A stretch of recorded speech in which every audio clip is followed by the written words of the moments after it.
How's everybody doing? As you can see, I'm Major Elliott with the VA Police Department. And I've been your instructor for the next period of training, which is, of course, something that's near and dear to my heart, which is active shooter. A little about myself, I've been doing this for 15 years. I'm also what they call an alert instructor, advanced law enforcement rapid response trainer. I'm also what they call a CRACE instructor, civilian response to active shooter events. So I also deal with people after an active shooter event happens on how to deal with what they saw during the active shooter event. I've been through some extensive training to do this. I love teaching active shooter, been doing it a long time. I go to churches, teach classes, nursing homes, whoever needs the training. And this is the first part of you guys' training right now for you to understand what an active shooter event is and how it happens. It can just happen at any given moment. So hopefully this will give you some pointers on exactly what you need to do during the active shooter event. So when you're out with your family, kids, sister, brother, whoever it is, when you go to these restaurants, where do you sit at the side of the restaurants? Do you sit with your back up against the wall, back up against the windows? Do you sit in the middle of the restaurant at a table? Always sit somewhere where you can see people coming in and out of the establishment, just in case you do have to make some type of split-second decision. You won't be trapped, or try to stay away from places one way in, one way out. So you just have some options. Also, do you have any type of disability, like with your legs, knees, your back? If you work in an office, you work in a cubicle, do you have a window in your office? Does that window open? Does it push out? Can you crawl through that window? Do you have the capabilities to do that? These are things you need to think about. I tell my daughter, my son all the time, don't just walk through doors. When you walk through a door, look around. You never know what you may step on or who's in that area. So those are some things for you to take back to your family. A lot of people just go out to eat. They don't think nothing about it until somebody do walk through their door with some type of rifle or a handgun. And now it's too late if you haven't thought about something you still beforehand. So if you have any questions after this training, please raise your hand, or if you see me walking around the hospital, you got something active shooter, I'll help you. Active shooter. Active or active killer describes the perpetrator of all types. And what is an active shooter? It's basically somebody who is engaging and actively killing you against your will. Somebody who just walks in at any given moment with a firearm and just starts shooting. As we know what happened in Houston this weekend. She walked into the church with a long gun with her son with a trench coat on. The first security guard that she encountered, she basically raised her weapon, pushed past the security guard, and fortunately there was two off-duty police officers that was working inside the church as security at the same time, and they met her with force. And they took her down. I believe the son is still in critical condition with a bullet in his head. So you just never know when it's going to happen. It's not always churches. They like to pick on schools because most active shooters are cowards. They usually pick on elementary schools. They just walk in and just start shooting people against their will. And then by the time law enforcement get there, they've been killed themselves already. So you got to think about it. With this being a hospital, we'll never want that to happen. But you got to think about how soft this target could be if somebody really decide they want to come here and start actively killing. And Lord forbid, they're ex-military. So they probably already know a lot of the tactics that the police officers are going to take. They probably know how we're going to penetrate these rooms, where we're going to sit patrols at. So if they're ex-military, that's another thing that we got to worry about. So if something happened, or if you see something, say something, and make sure you call for help. Also, working here in the hospital, if you find yourself in a situation where there's an active shooter, dial 16911, which is on all the phones in the hospital now. But you may panic. You may find yourself in a situation you're not used to. You may dial 911, which is fine. But if you dial 911, it's going to go out in town. It's going to go out to Shreveport. So you got to account for that time for them to route that call back to the hospital. That could be seconds or it could be a couple of minutes. But in the meantime, lives are being taken. So if you can remember, if you want to put in your phone, it's 16911. That get the VA Police Department right here downstairs. And we're going to respond from right here downstairs if an officer just doesn't happen to be in the same area. If you dial 911, it's going to Shreveport. They will route the call back once they understand what you're trying to tell them and get the call to us, but it could be valuable time towards the active shooter. Once again, the active shooter is somebody who is actively engaged in taking people's lives against their will. That's basically what an active shooter is. What should you do during the active shooter event? Active shooter situations are unpredictable and evolve quickly. Typically, the deployment of law enforcement officers require, once again, if there's an active shooter in this hospital, we're on our way. If we hear the gunfire or we're dispatched, we're coming. And once we come, please Do not try to interact with the officers. You see me all the time in the hospital, don't try to run from me. Don't do it. Follow all commands of the officers. Keep your hands where we can see them. Move to the side of the hallway and let our team push to the objective. So do not try to encounter or engage with the officers once again. And our number one priority is to stop the shooter. Unfortunately, if somebody's been shot during the course of that action, we're going to step right over and keep on going. We have to go push to that shooter. If not, we're going to be landing on the ground right beside them or one of you guys. So just know we're on our way. We're going to move past whoever's been shot. We're going to go to the shooter, neutralize the threat, and we will double back and do our medical responsibilities as well. That shooting situation are usually over within 10 to 15 minutes. Don't get that drummed in your head 10 to 15 minutes, because usually if we go past 10 to 15 minutes, it's a hostage situation. So now if we got a hostage situation, we got a whole different priority. We got other things that we got to do in a hostage situation. So that 10 to 15 minutes seems like a very long time. So once again, if the active shooter is happening, if you can run, that's what you do. You run if you can safely do so, and hide where you can actually hide. Some people get scared, their feet get stuck in mud, and they're stopped in the middle of their room. They can't run anymore. It happens. You can have all the training in the world, but you don't know how you're going to act until that bullet fly by your head. So if you can run, do that. Run where you can run, and they can't catch you. If you're running out of the building and somebody's still trying to come in, don't go in there. That's a shooter. Don't go in there. If they're still adamant about coming in that building, you let them come in the building and you keep running to safety. Whatever areas you guys are going to be working in, pretty sure your supervisor's going to get with you, so you'll know exactly where you need to go and act shooter if what's happening in the hospital. There'll be safe zones, or run to the nearest police officer outside. They put you guys in certain areas where you're supposed to be. That's been determined as your safe zone. And do not try to engage the shooter. I'll get to that a little bit later in training unless you absolutely have to. For instance, if you guys are in the hallway, say 4 of you guys are in a copier room making copies. You walk inside that copier room, and all of a sudden you hear what sounds like gunfire inside that copier room. Do not leave that copier room. First thing you do is lock the door. Lock the door, barricade the door. Chairs, tables, books, computers, whatever's inside that room, barricade that door. And do not let nobody inside of the room from that point. I don't care if somebody just walked out and it's your mother or your sister. Do not unbarricade that door to let them back in. Because who's to say that that person didn't just initiate the active shooter event? So a lot of time active shooters are people who used to work in that area. Maybe just drunk because they was in that area, they got fired, they get their stay, their tenure extended. Who knows what the situation be? So if you're in that room, lock the door. Lock the door, barricade the door, and start assigning positions to whoever's inside that room. If they come to the door, you go for the neck. You go for the groin. You go for the knees. Start making these decisions before that person actually pushes out of the room. So you'll kind of have an idea of what you're going to do instead of just coming in and it's a little for all. So start assigning what you're going to do. Cell phones. If you're still in your right frame of mind, put your cell phone on vibrate. Don't turn it off, but put it on vibrate. If you turn your cell phone completely off, these iPhones and Android phones take too long to boot back up. You might not have the chance to try to call for help at that point. So put your cell phone on vibrate, turn the light off, barricade the door. Stats show if an shooter come to this room and it's locked, they're not going to come inside. They're going to pull on it, too much resistance, they're going to move on to the next target. But if they stop in front of that room and they're determined to get in that room, they're in there for somebody. They're not going to waste valuable time trying to penetrate a room when they know law enforcement is on their way. They're going to keep moving to another objective. So once again, barricade the room, don't open the door, turn the lights off, cell phones on vibrate, and assign what you got to do. So if you do make injury, you guys know what you need to do inside the room. If everybody gets scared, you're trying to give them a position and want to do it, somebody in that room got to take responsibility.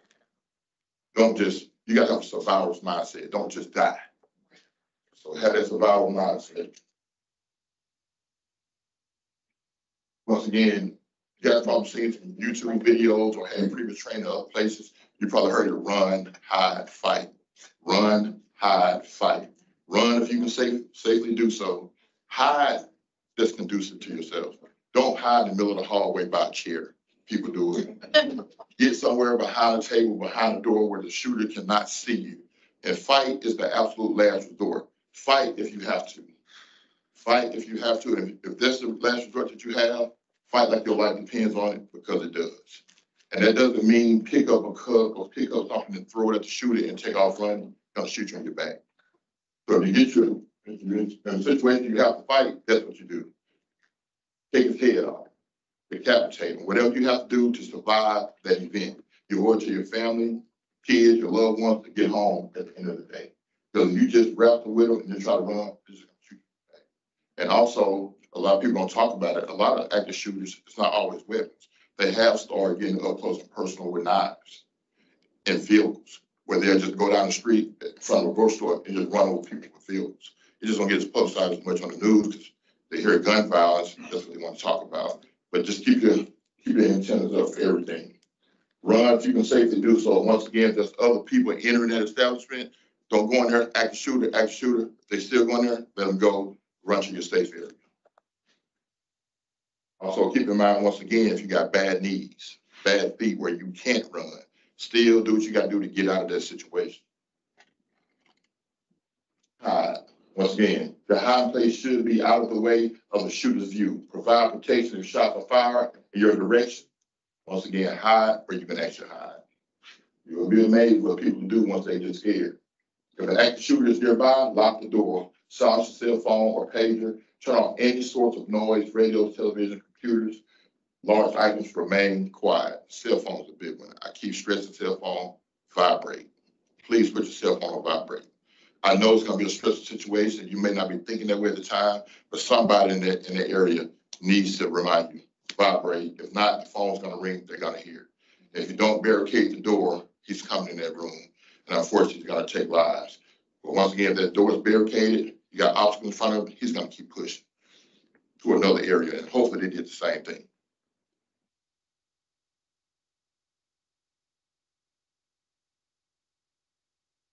Fight. The last resort, only when your life is in imminent danger, attempt to disrupt or kick the shooter out by any means necessary. Survival mindset. Survival mindset. You're not dying that day. It's just not going to happen. You're going to make home to your family. Once again, assigned positions, shared. So when you came in that room, fire extinguishers, they're already willing to take that shooter out so they can get home at the end of the day. Throwing items, whatever you have to do, yelling, any type of turmoil that you can do. And once an active shooter event happens also, if you're barricaded inside a room, do not leave that room until it's a police officer. And you will know when the police officer gets there. We're going to be loud, we're going to be direct, and you will know what's us. But other than that, it's just not time to get nosy. No peeping out of windows, no looking down the hallway, because it could cost you your life. Stay exactly where you are until we do a clear of the entire facility. Because we're going to go room by room by room till we know everybody is safe. So once again, stay where you are. Don't go anywhere. That's not the time to try to be the hero. At different active shooter events, what it looks like, different type of weapons, Vegas, it can just happen at any given time. Once again, it can be a coworker. If you work with somebody and they're always disgruntled, they're always complaining, talking about they don't want to be here anymore. When you hear things like that, you need to report it. You're not being a snitch. Go to your supervisor. Look, this person's complaining every day. They got all these home problems. It may just be something the supervisor can get engaged with, involved with, that will prevent an active shooter from happening on down the road. Because a lot of times it's just disgruntled employees. They'll go home, they bring that anger to work, and before you know it, somebody will set them off. It's too easy to have a weapon and come in and just start engaging people. Once again, they always go for soft targets normally. If they go somewhere to do an active shooter in the middle of the day, they've already made the decision that they want to die that day. If they go somewhere and hit it at nighttime, where they know maybe it's not as many people there, maybe not as many police officers there, they still want to leave. They want to try to get in, do an objective, and get out. But most times during the day, where there's a lot of traffic, they already made the decision they're going to die that day. When I prepare for an active shooter incident at Overton Brooks, who would have thought that downtown Dallas, just hours away, would be the site of a mass shooting? Then Dallas again. So to say it can happen at any given time, anywhere, churches, school, grocery stores, hospitals. And I hate to say it, it's the truth. A lot of people don't like, we say stuff like that, but I live in the when, not the if. So that's why we make sure we stay trained up. Every police officer in this hospital has went through training. You know, a lot of people like to say security guard, not security guards. They went to a police academy, did their training 12, some people in 12 weeks, that's 9 weeks. They get extensive training, and most guys in the VA police department already been police officers somewhere else. I came over for DOD.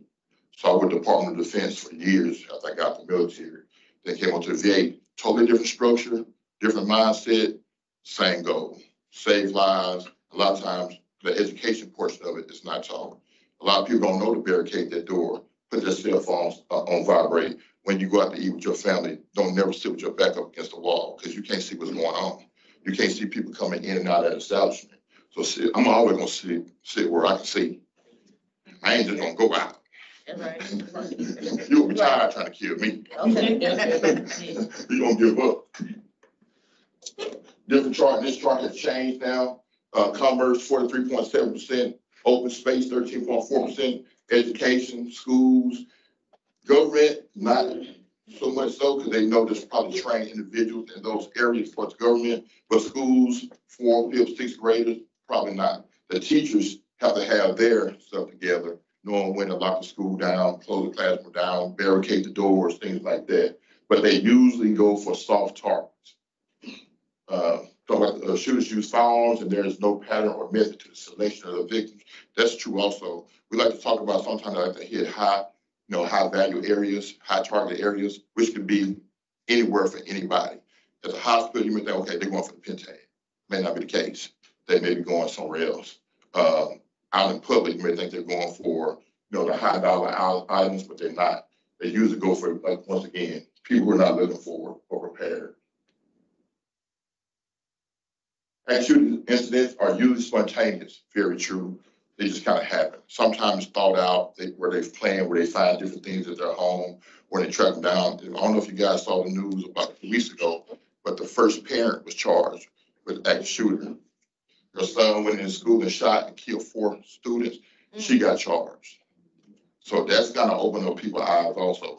She didn't know that he's probably going to do that, but she was assisting him with the weapons. So they left their weapons unsecured at the house. He got weapons. So they charged her. So now she's in prison. So they're trying to push that. She's the first case. I don't know how it's going to stick, going forward, but that's what the government is doing now. So you got to keep that in mind. Once again, most active shooting incidents are over within 10 minutes, but don't get that drummed in your head if you find yourself in a situation and you're thinking, okay, it's been 10 minutes, it's over. Just because it's quiet doesn't mean it's over. They probably just move somewhere else. But once again, we're on our way. We're coming. I promise you that. Multiple weapons are often used: rifle, handguns, knives, vehicles. Vehicles is the easiest way.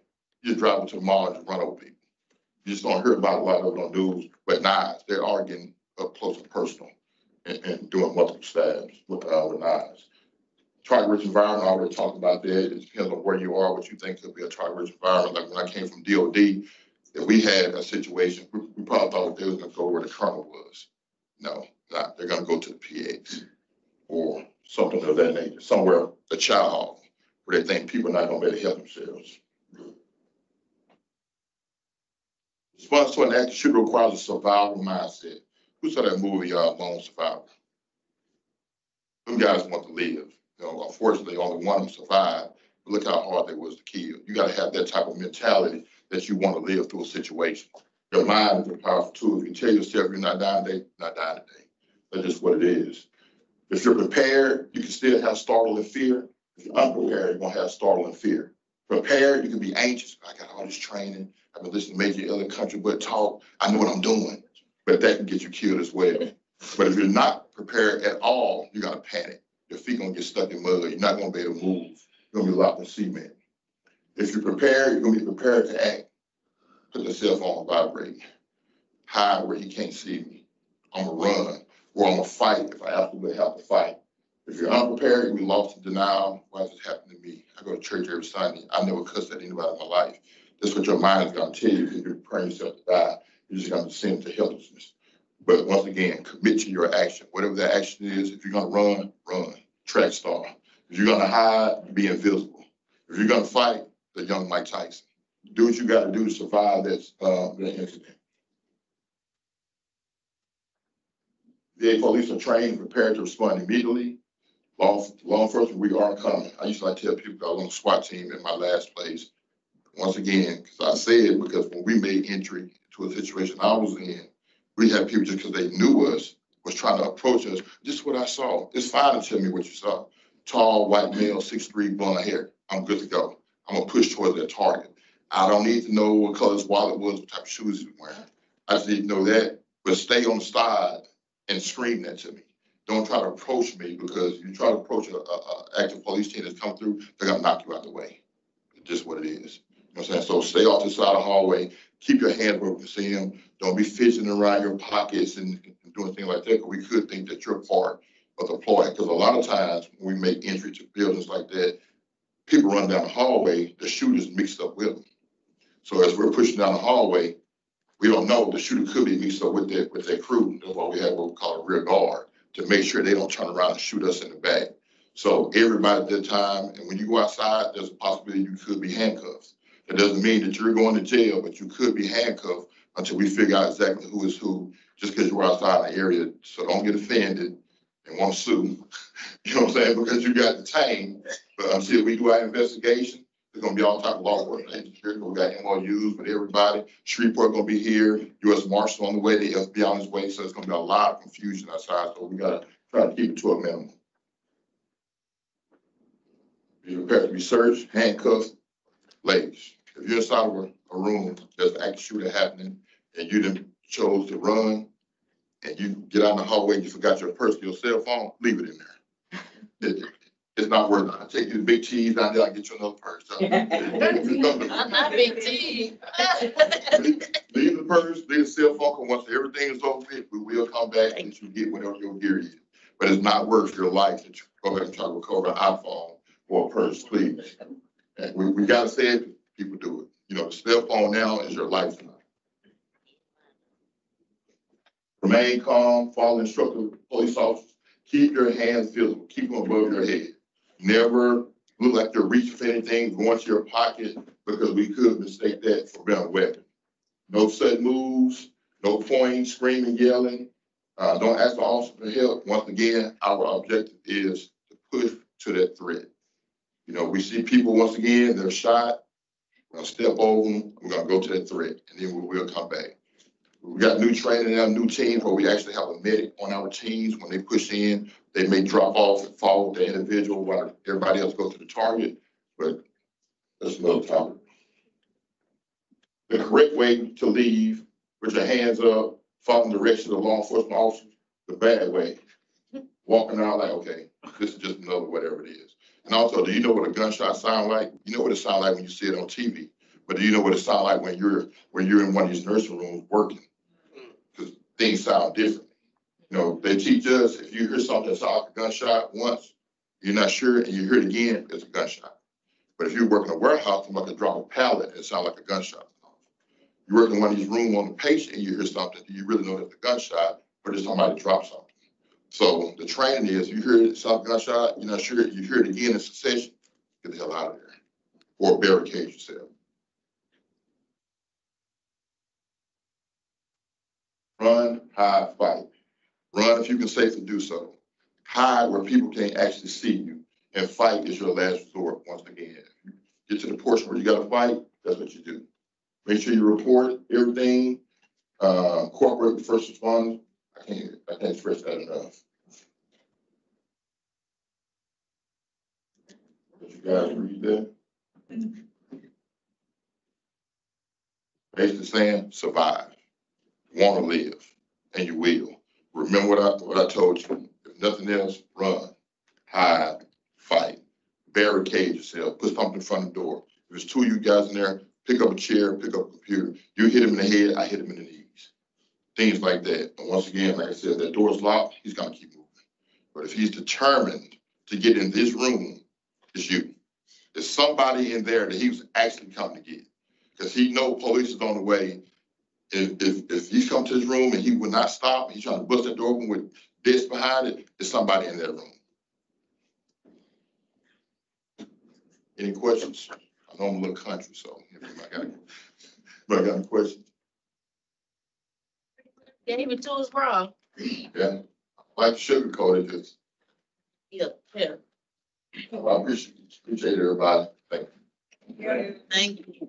Thank you.